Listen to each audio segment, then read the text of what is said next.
உறவுகள் அனைவருக்கும் வணக்கங்க. அடடடடடா! மனோஜ் வீட்ல நீ என்னதான் புலியா இருந்தாலும் வெளியில எலி மாரி தான். இல்லைங்க 2 பக்கட்டும் எலின்னு தான் சொல்லணும். விஜய் அப்படி பொத்தி பொத்தி மணிமேகலைய வளர்க்குற மாரி வளர்த்துருச்சு. இங்கே பார்த்தா தங்கச்சிங்கிற புள்ள பொண்ணு பார்க்க போனாங்க இல்லையா? பெரியம்மா, பெரியப்பா, அண்ணா, 3 அண்ணன், 2 தங்கச்சி அப்படின்னு சொல்லிட்டு அண்ணா அண்ணான்னு வெறுப்பேத்துறாளேன்னு நினைக்கிறாங்க. இவங்க என்ட்ரி ஆயிருக்காங்கன்னா கதையில ஒரு ட்விஸ்ட்டு வரத்தாங்க இருக்குது. இங்கே நல்லா பிஏ தினேஷை வச்சு செஞ்சிடறாரு. ஏன்டா என்னடா நினச்சிட்டு இருக்க? எல்லா உண்மையும் தெரியும். ஆனால் நல்லா அவங்கக்கிட்ட திருட்டுத்தனத்தை ஏமாற்றி பணம் வாங்கியிருக்கேன். உனக்கு பணம் கொடுக்குறக்காண்டி எங்கள் வீட்டில் என்னென்ன இது வேலை பண்ணியிருக்கு தெரியுமா? எவ்வளோட காசு வாங்கியிருக்க? எவ்வளோ காசு வாங்கியிருக்க? இது வரைக்கும் சொல்லு. அது வந்து சும்மா 25,000 50,000 கையில் வாங்கினது, ஃபோனில் வாங்கினது, அதெல்லாம் குட்ரா ஃபோன் அப்படின்னு பறித்து பார்க்குறாங்க.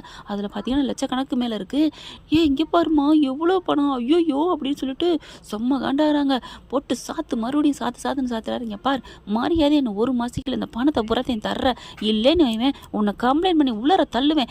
இல்லை முத்து, நான் இனிமேல் உங்ககிட்ட காசெல்லாம் கேட்க மாட்டேனே. நீ கேட்காம போகிற, அதுக்கும் எங்களுக்குமே எந்த சம்மந்தம் இல்லை. அது எனக்கு தேவையில்லை. இந்த பணம் பூரா எங்கள் வீட்டு பணம், மரியாதையாக 1 மாதத்தில் தர்ற. நீ மட்டும் அந்த பணத்தை தரலேன்னு வச்சுக்கைவேன், கண்டிப்பாக கம்ப்ளைண்ட் கொடுத்து உள்ளர தள்ளிடுவேன் அப்படின்னு சொல்ல. ஆமாம் அப்படின்னு முத்து ஃப்ரெண்டு எல்லாம் கேட்க, அது வந்து என்ன, அது வந்துன்னா சாட்சி வேணும்னு கேட்குறியா? இந்த ஃபோனு தான், இதில் எல்லாம் நீ பேசுனது மிரட்டினது எல்லாம் இருக்கும் போல இருக்கே. அப்படியே வச்சு நான் போய் பக்காவாக பண்ணிடுவேன். என்ன சொல்கிறேன்? இல்லை முத்து, நான் தந்துடுவேன். என்னது முத்தா? ஐயோ சாரி சார், கண்டிப்பாக தந்துடுறேன், எப்படியாவது தந்துடுறேன். அந்த ஃபோனை கொடுங்க. தந்துடுறேன், நானும் தந்துடுறேன் சார், நீங்கள் பணத்தை கொடுத்துட்டு இதை வாங்கிக்கோங்க அப்படிங்கிற தினேஷ் பார்க்குறான். சே, பேசாமல் சொல்லாமல் இருந்திருக்கலாமா? சொல்லாமல் சொன்னாலும் எல்லாம் தெரிஞ்சு போச்சு, நீ புண்ணியம் இல்லை. ஐயோ போச்சேன்னு தினேஷ் நினைக்க. என்ன போச்சேன்னு நினைக்கிறியா? அப்படி தாண்டி. ஏன்டா நீ மிரட்டின தான் இந்த பார்லரம்மா எங்ககிட்ட இருந்து என்னென்னமோ பண்ணியிருக்கு. பணத்தை எங்கள் வீட்டு பணத்தை தான் எல்லாத்தையும் அள்ளி கொண்டாந்து கொடுத்துருக்கா அவங்ககிட்ட. ஐயோ ஒன்று அப்படின்னு அடிக்க போகிறாங்க. ஏங்க விடுங்கங்க அப்படின்னு சொல்லிட்டு முத்து அடைக்கிறாங்க. அதுக்கப்புறம் பார்த்தீங்கன்னா தினேஷ் வேறு வழியெல்லாம் போகிறான். மரியாதை 1 மாதத்தில் பணம் கொண்டாந்து தர, எத்தனை பல லட்சத்துக்கு மேலே வந்திருக்கும் போல இருக்கே.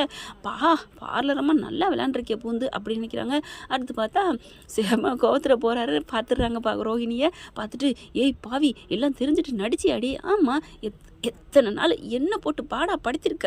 அப்போ எனக்கு எப்படி இருந்திருக்கும்? நல்லா வாங்கினியா, வாங்கி கட்டியா? அந்த முத்துக்கிட்ட நானும் இப்படி தான்டா வாங்கியிருப்பேன் அப்படிங்கிறாங்க. சி, ஐயோ அப்படின்னு சொல்லிட்டு அங்கேருந்து போயிடுறான். அடுத்து பார்த்தா ரோஹிணி நினைக்கிது, இந்த அளவுக்கு திட்டம் போட்டாங்களா, அடி நொக்கிட்டாங்களா? எனக்கு தெரியும்டா அந்த முத்து இப்படி தான் பண்ணுவேன்னு, அதனால தான் உன்னை நான் அங்கே அனுப்பி வச்சேன் அப்படின்னு மனசில் நினைக்கிறாங்க. அடுத்து என்ன பண்ணுறாங்க? சரி, மறுபடியும் நம்ம மனோஜ்கிட்ட போய் ஏதாவது பேசணும், வைக்கணும், அப்போ தான் அவனை வந்து மனசை மாற்ற முடியும் அப்படின்ட்டு. அப்புறம் என்ன பண்ணுதுன்னா, ரோஹிணி மனோஜ் இருக்கிற இடத்துக்கு போயிடுதுங்க. பார்லருக்கு போயிட்டு மனோஜ் அப்படின்னு கூப்பிட, இவர் எழுதிக்கிட்டு இருந்த ஒரு நிமிந்து பார்க்குறாரு.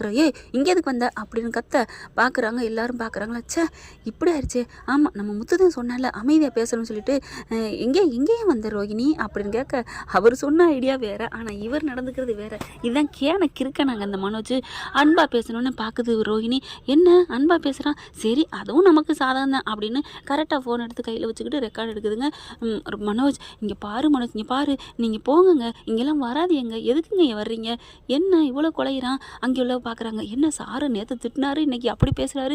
சரி, அவங்களுக்குள்ள நமக்கு என்ன அப்படின்னு அங்கிட்டு திரும்ப, பரவாயில்லையே, முத்து சொன்ன மாதிரி எல்லாரும் திரும்பிட்டாங்களே, நம்ம நல்லதாக பேசவும் அப்படின்னு நினச்சிட்டு, என்ன ரோஹிணி, என்ன வேணும்?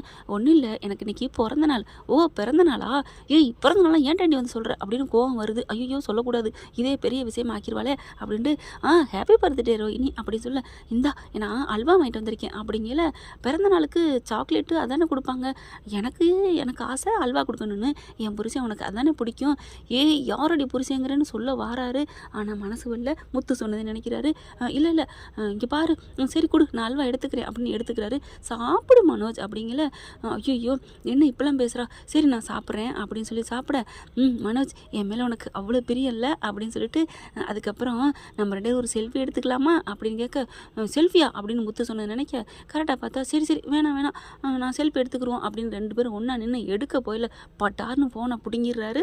முத்துவை பார்த்தானே ஆடி போகிறாங்க. இவன் எதுக்கு இங்கே வந்தேன், எப்படி வந்தேன் அப்படின்னு அப்படியே இங்கிட்ட அங்கிட்டு பேந்த முழிக்க, அறிவு கட்டவனே மனோஜை போட்டு சாத்துறாங்க. முத்து என்ன அடிக்கிறா வர? என்ன உனக்கு அவனுக்கு தான் ஒன்றும் இல்லைனாச்சு, அப்புறம் என்ன நடிக்கிறியா? இங்கே பாரு முத்து, நான் மனோஜ் மேலே உசுரே வச்சிருக்கேன்னு உனக்கு தெரியும், நான் ஒன்றும் நடிக்கலை. இங்கே பார் அட்டங்கு அப்படின்ட்டு, என்னடா மனோஜ் பண்ணிட்டு இருக்க? முத்து, நீ சொன்னதான் நான் நடந்துட்டு இருக்கேன். என்னடா சொன்னேன்? நீ தான் அன்பா பேசணும்னு சொன்னேன், அதனால அவன் பிறந்த நாளுக்கு அல்வா கொடுக்குறாள், அது கூட உனக்கு தெரியலையாடா? ஆமாம், ஏன் முத்து, உன்னை நடித்து ஏமாற்ற வந்திருக்கா நீனு? என்ன முத்து, நீ போங்காட்டமாக இருக்கு, நீ நடித்து பேசுங்கிற, கோவமாக பேசாதேன்னு சொல்கிற, நான் என்ன தான் நடந்துக்கணும்? அடே இன்னும் இன்னும் உனக்கு பகுத்தறிவே வரலையாடா, நீ 5 அறிவு தானடா, உனக்கு 6 அறிவு ஏன்டா வச்சுருக்கான், எந்தெந்த நேரத்தில் எப்படி பேசணும்னு தெரியாதா, இந்த நேரத்தில் அப்படி பேசுகிறாளே, என்கிட்ட ஏன் பிறந்தநாளை வந்து சொல்கிற, முதல்ல வெளியில் போன ஆளை சொல்லிட்டு நீ பாட்டுக்கு வெளில கிளம்ப வேண்டியதானடா, என்ன முத்து இப்படிலாம் பண்ணுற, இப்போ என்ன ஆகிப்போச்சு, இங்கே பாரு அப்படின்னு அவங்க மொபைல் எடுத்து காமிக்கிறாங்க. எல்லாத்தையும் ரெக்கார்டில் இருக்கு பாரு, இதை அப்படியே கிரியேட் பண்ணுறாலோ, இதை அப்படியே போட்டாலே காமிச்சாலே போதுண்டா, நீ இவ்வளோ பாசமாக ஒழுகுறேன்னு நீதிபதி உடனே டேரெக்டாக ரோஹிணியோட வாளுன்னு சொல்லிடுவாங்கடா. ஐயோயோ அப்படியா, அப்படியே ஆடி போகிறேன் மனோஜ், ஏய் வெளில போடி அப்படிங்களே, நீ அட்டங்கடா அப்படிங்கல, முத்து என் ஃபோனை கொடு, என் ஃபோனை கொடு, ஃபோனெல்லாம் தர முடியாது மெட்டம் அப்படிங்கிறாங்க, நீ கொடு அப்படிங்கல, இரு அப்படின்னு சொல்லிட்டு எல்லாத்தையும் டெலிட் பண்ணுறாரு. உள்ளார போயிட்டு அது வரைக்கும் டெலிட் பண்ணிடுறாங்க. அதுக்கப்புறம் கொடுக்குறாங்களா, இப்படி ரோஹிணி பார்க்குது, இந்த இதை அழிச்சிட்டா என்னால் முடியாது நினைக்கிறியா அப்படின்னு பட்டக்குன்னு பிடிங்கிட்டு, என்னைக்கு இருந்தாலும் மனோஜ் தான் என் புருஷன், அவரை யாராலும் என்கிட்ட இருந்து பிரிக்க முடியாது, பிரிக்க விட மாட்டேன், அந்த கடவுளே நினைச்சாலும் சரி. ஓ கடவுளுக்கே நீ போட்டி போடுறியா, அப்போ நீ மண்ணை கவுறது உறுதி தான் அப்படின்னு முத்து நினைக்கிறாங்க. இவன் என்ன இங்கே இருக்கிறேன் அப்படின்னு நினச்சிட்டு போகுது. அப்புறமா போயிட்டு வேகமாக பார்த்துக்கலாம் நமக்கு உள்ளார இருக்குமே அப்படின்னு செல்லை எடுத்து நோண்டிக்கிட்டே போகுது. பார்த்தா உள்ளே இருக்குதுன்னு சேர்த்து அழிச்சிட்டாரு முத்து. அப்படியே திரும்பி பார்க்க, என்ன பார்லரம்மா உள்ளார வரைக்கும் பூந்து போய் வெட்டிட்டேனேன்னு பார்க்குறியா, எல்லாத்தையும் அழிச்சிட்டேனேன்னு பார்க்குறியா, நான் என்னம்மா படிக்காத முட்டாள் நினச்சியா, உன் புருஷன் சரி அப்படிலாம் சொல்லக்கூடாது, என் அண்ணன் மனோஜ் மாதிரி நான் கூமுட்டை நினச்சியா, படித்து டிகிரி வாங்கி முட்டாள் நினச்சியா, எனக்கும் அறிவு இருக்குது, உள்ளார போய் எல்லாம் ஆப்ஷன்லாம் அழிக்கணும்னு அழிச்சிட்டோம்ல அப்படின்னு சொல்ல செம்ம கோவம் வருது. அதுக்கப்புறம் நீ எங்கேயும் ஃபோன் கடையில் அங்கேயும் போய் இன்னும் உள்ளார போய் மதர் போல்றதுனால நீ எடுக்க நினைக்கலாம், ஆனால் நீ இப்போ பேசுனது அடி வாங்கினது இங்கே எல்லாத்தையுமே நான் ஏன் ஃபோனில் ரெக்கார்டு வச்சுருக்கேன், நீ அதை காமிச்சின்னா நான் இதை காமிப்பேன் எப்படி சே அப்படின்ட்டு போகுது ரோஹிணி. டே முத்து அப்படின்னு கட்டி பிடிக்கிறாரு மனோஜ். ஏன்டா கட்டி பிடிக்கிறா, விட்றா, நான் ஒன்றும் ஒய்ஃப் இல்லைடா. இல்லைடா முத்து, உண்மையிலே நீ படிக்காத அறிவாளி தான்டா. அதை என்ன படிக்காதவன், நானும் படிச்சிருக்கேன் தெரியும்ல. இல்லை கொஞ்சம் தானே படிச்சிருக்க, பத்தியா இப்போ தான் சொன்னேன் இந்த மாதிரி மற்றவங்கள மட்டம் தட்டி பேசாதுன்னு. இல்லை முத்து அது வந்து டே விட்றா அப்படிங்கிறாங்க. இல்லை முத்து நீ கொஞ்சோன்னு படிச்சிருந்தாலும் இப்போ தெளிவாக நடந்துட்ட பத்தியா, இப்போ நம்ம பேசுனதெல்லாம் எடுத்ததுனால தான் அவள் போயிட்டா, உள்ளுக்கு இருக்கிறத நீ அழிச்சிருக்க அப்படின்னு அதுலேயும் எடுப்பேன்னு சொல்கிறா பத்தியா, அதுக்கு தாண்டா அறிவை யூஸ் பண்ணுன்னு சொல்கிறது. இப்போ வாங்கி அவகிட்ட செல்ஃபி அப்படின்னு கொட்டுறாரு. முத்து அடிக்காதடா அப்படின்னு மனோஜ் சின்ன பிள்ளை மாதிரி பம்முறாரு. ஐயோ உன்னை போய் அம்மா அறிவாளிங்குதே, நீ இன்னும் 10 வயசு பிள்ளை மாதிரி அதோட அறிவாக இருக்கும்டா, இப்படி இருக்கேடா மனோஜ் அப்படிங்கிறாங்க. ஆமாம் நீ எப்போ வந்த, எங்கள் அப்பா தான் கட்டளையிட்டாரடா. என்னது, சரி விடு, இது மட்டும் நல்லா பேசு, நம்ம அப்பா சொல்லிட்டாரு, நான் வார்த்தையே மீற மாட்டேன், உன்னை கண்காணிக்கிறதா என் வேலைன்னு, அதனால தான் வந்தேன், இந்த டயத்தில் தான் அது வரும்னு எனக்கு தெரிஞ்சிச்சு, கரெக்டாக விசிட் வரையில் உள்ளார நுழைஞ்சிச்சு, நாங்களும் நுழைஞ்சிட்டோம்ல, இந்தா பாரு இந்த வாஷிங் மிஷின் பின்னாடி தான் நான் இருந்து எல்லாத்தையும் எடுத்தேன் அப்படிங்கிறாங்க. அட பாவியெல்லாம் இப்படிலாம் என்னை ஏமாத்திருக்கா பாத்தியா, வீடியோ பார்த்து எனக்கு ஆடி போச்சு அப்படிங்கிறாங்க மனோஜ் இருந்துட்டு. அதுக்கப்புறம் முத்து சொல்கிறாங்க, இங்கே பாரு சூதானமாக நடந்துக்க, அவகிட்ட 8 அடி தள்ளியே நில்றா அப்படிங்கிற. சரி முத்து அப்படிங்கிறாங்க. இங்கே பாரு வேறு சுச்சுவேஷனில் 8 அடி தள்ளி இருந்தால் தப்பாக கூட நடக்கும், அதுக்காண்டி அப்படியே நிற்காதடா, ஏதா இருந்தாலும் இல்லைன்னா எனக்கு ஃபோன் அடிடா. சரி முத்து உன்னோட ஃபோன் நம்பரை நான் முன்னாடியே வச்சுக்கிறேன். ஐயோ ஏன்டா உள்ளுக்கு போய் எடுக்க தெரியாதா, இல்லை அவசரத்துக்கு நான் டக்குன்னு ஓகே கொடுக்கணும்ல, ஐயோ அப்பா முடியலடா சாமி, சரிடா எதாக இருந்தாலும் அவகிட்ட உஷாராக இருந்துக்க, அவ்வளோதான் நான் சொல்லுவேன் அப்படின்னு திரும்ப கிளம்புறாரு. டக்குன்னு என்ன பண்ணுறாரு முத்து அப்படின்னு வந்து கட்டி பிடிக்கிறாரு. என்னண்ணே அப்படி என்னடா அப்படிங்கல, நீ இந்த அண்ணனை காப்பாற்றிட்டடா அப்படிங்கிறாங்க. சரி விடு என்ன பண்ணுறது, எல்லாரும் நல்லா இருக்கணும் நான் நினைக்கிறேன், ஆனால் நீ தான் நான் மட்டும்தான் நல்லா இருக்கணும் அப்படின்னு நினைக்கிறேன், நான் என்னடா பண்ணுறது, அம்மா என்னை அப்படி வளர்த்துட்டாங்க, அதான் உன் வளர்ப்பை சொல்லி உன்னோடது என்ன சொல்கிறது, உன் வளர்ப்பு அப்படின்னு சொல்லிட்டு வீட்டுக்கு போகிறாங்க. வீட்டுக்கு மனோஜ் வந்துடுறாரு, பம்மிக்கிட்டே வராரு. என்னடா சொல்லி வச்சுருப்பானே அப்படின்ட்டு. ஆனால் முத்து யார்கிட்டையுமே சொல்லலைங்க. வந்தோன்னே அப்படியே முறைச்சி பார்க்குது விஜயா.